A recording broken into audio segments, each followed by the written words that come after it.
Wakati klabu ya Mbeya City ikiwa katika mazungumzo ya kupata saini ya kiungo mshambuliaji wa Simba Awesu Ali Awesu, uongozi wa Kenya Police Kenya FC umeingilia kati dili hilo kwa ajili ya kumpata nyota huyo kwa mkopo wa miezi 6. Kenya Police ambao ni miongoni mwa watetezi wa ligi kuu ya Kenya msimu uliopita wamefungua mazungumzo hayo kwa ajili ya kupata saini ya Awesu, huku Mbeya City nao pia ikipambana kuhakikisha inakamilisha dili hilo kabla ya kupigwa bao na Police FC. Huku mabosi wa Mbeya City wakisema kwamba wanamhitaji Awesu ili aweze kwenda kuongeza nguvu katika benchi la ufundi la timu hiyo kwa lengo la kuongeza nguvu katika eneo la ushambuliaji, ingawa wamepata taarifa za klabu mbalimbali zikituma ofa zao kuingilia kati dili lao, ambako ndani yake pia Polisi ya Kenya ikiwa ndio ipo kidedea kuweza kuipata saini ya Awesu kwa ajili ya kwenda kwa mkopo. Hii ni Chikao Media, na kukumbusha kuweza kusubscribe lakini pia kuruhusu notification ili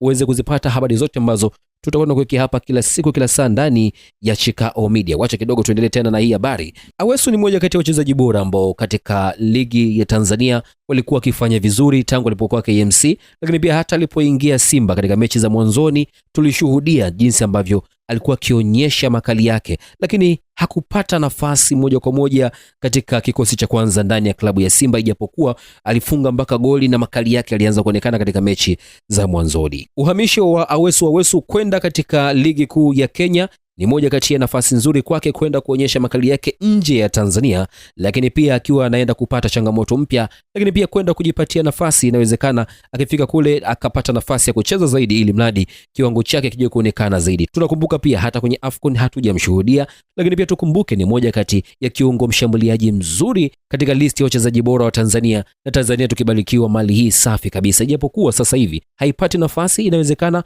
na ndio maana pia haipati hata nafasi pia kuitwa katika kikosi cha taifa pindi ambapo wenzake wakiitwa. Police FC ya Kenya inajipambanua kujiimarisha zaidi katika msimu huu, na hivyo wanatazamiwa kwamba na nafasi kubwa kuweza kupata saini ya Awesu, huku Simba pia wakihitaji kuweza kumrejesha mchezaji huyu ndani ya kikosi baada ya kuwa imara zaidi, na ndio maana hawamuuzi moja kwa moja, wanamtoa kwa mkopo. Hii ni Chikao Media, na kukumbusha ndugu yangu kuweza kusubscribe na kuruhusu notification ili uweze kuzipata taarifa zote ambazo tutakwenda kuwekea hapa kila siku kila saa ndani ya Chikao Media. Facebook, Instagram, hata Twitter pia tunapatikana kama Chikao Media. Ukitutafuta hivyo unatupata vizuri kabisa. Unaweza kutufuatilia pia katika mitandao yetu ya kijamii. Mimi naitwa George, unaweza pia kunifuatilia kupitia mitandao yangu ya kijamii, Facebook, Instagram, hata Twitter, ama siku hizi naitwa X kama George Chikao.